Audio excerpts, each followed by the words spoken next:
বিৰতিৰ পাছতে এই মুহূৰ্তৰ ব্ৰেকিং নিউজ গুৱাহাটীৰ পায়েল শইকীয়াৰ মৃত্যুৰ ঘটনাত দুজনক আটক কৰিছে চানমাৰী আৰক্ষীয়ে আটক কৰিছে দুজন যুৱকক 31 ডিসেম্বৰত দুয়ো দৰ্জা ভাঙি প্ৰৱেশ কৰিছিল ফ্লেটত মানৱ নামৰ এজন যুৱকৰ সৈতে ফ্লেটত আছিল পায়েল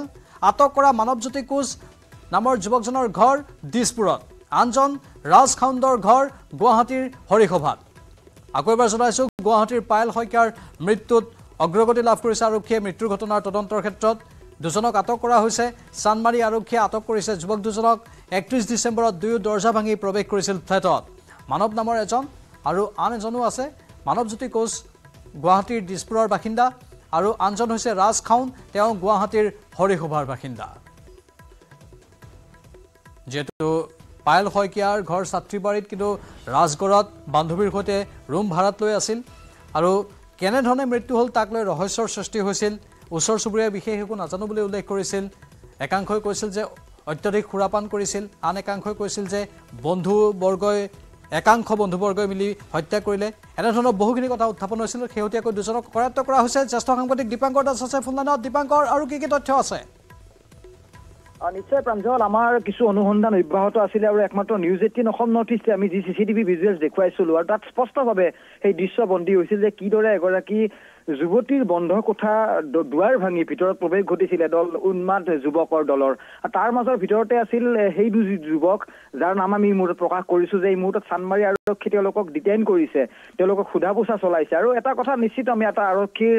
বিশ্বস্ত সূত্ৰৰ পৰা এটা খবৰ লাভ কৰিছো যে এই দুই যুৱকক গ্ৰেপ্তাৰ কৰা হ'ব পাৰে অৰ্থাৎ এই পায়েল শইকীয়াৰ মৃত্যু কাণ্ড সন্দৰ্ভত তেওঁলোক পূৰ্বৰে পৰা কিছু তেওঁলোকৰ লগত মতানৈক্য হৈ আছিলে আৰু এটা বৃহৎ ডাঙৰ নেক্সাছ কিছু তথ্য আহিব পোহৰলৈ আমি পৰৱৰ্তী প্ৰতিবেদনত আমি এই ধৰণৰ তথ্য জনাবলৈ সক্ষম হ'ম কিন্তু এই যিটো ডেভেলপমেণ্ট কৈছো যে 31 তাৰিখে নিশা প্ৰায় 1 বজাত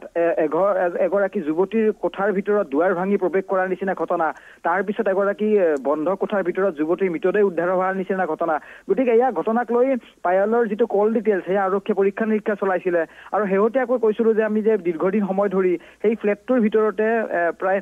খুৰাৰ ৰঙীন পাৰ্টি চলিয়ে থাকে তাৰ মাজতে সেই যিটো ফ্লেটৰ ভাড়াতীয়া হিচাপে যিগৰাকী পায়েল শইকীয়াৰ মৃতদেহ উদ্ধাৰ হ'ল আৰু নৱবৰ্ষৰ প্ৰথম দিনটোতে আমি এই ধৰণৰ এটা অবাঞ্ছিত খবৰ আমি দৰ্শকসকলক দিব লগা হৈছিল আৰু তাৰ ভিতৰত পূৰ্বে পায়েলে বিবাহত আবদ্ধ হোৱা সেই ৰাজ নামৰ লোকজনক যুৱকজনক বৰ্তমান আৰক্ষীয়ে আটক কৰিছে তেওঁ সোধা পোছা চলাই আছে তাৰপিছত যদি চোৱা যায় তেতিয়াহ'লে সেইগৰাকী যিগৰাকী মনোজেই কিছুদিনৰ পৰা পায়েলৰ সংস্পৰ্শলৈ আহিছিলে আৰু আন এজন হৈছে মানৱ আৰু মানৱকো এই মুহূৰ্তত চানমাৰী আৰক্ষী সোধা পোছা চলাই আছে গতিকে আমি আমাৰ ফালৰ পৰা ইনভেষ্টিগেশ্যন মতে এটা কথা আমি খবৰ লাভ কৰিছো যে তেওঁলোকক গ্ৰেপ্তাৰ কৰা হ'ব পাৰে অৰ্থাৎ দুৱাৰ ভাঙি অনাধিকাৰ প্ৰৱেশ ভিতৰত এটা এগৰাকী ৰহস্যময় যুৱতীৰ মৃতদেহ উদ্ধাৰ হোৱাৰ নিচিনা ঘটনা আৰু দীৰ্ঘদিনে তেওঁলোকৰ লগত কিবা সিহঁতৰ ব্লেকমেইলিঙৰ নিচিনা ঘটনা এটা সংঘটিত হৈ আছিলে যি ঘটনাৰ তথ্য হয়তো আৰক্ষীয়ে লাভ কৰিছে আৰু আমাৰ খবৰ মতে আমি জনাইছিলো যে কিদৰে ফ্লেটৰ আমি চিচিটিভি ভিজুৱেলছ দেখুৱাইছিলো কিদৰে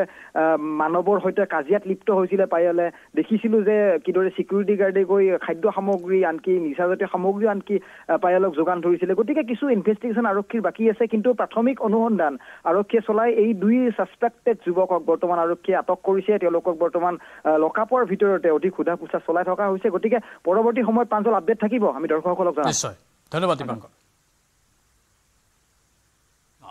Presented by Italian olive oil আৰু ভেষজৰ গুণেৰে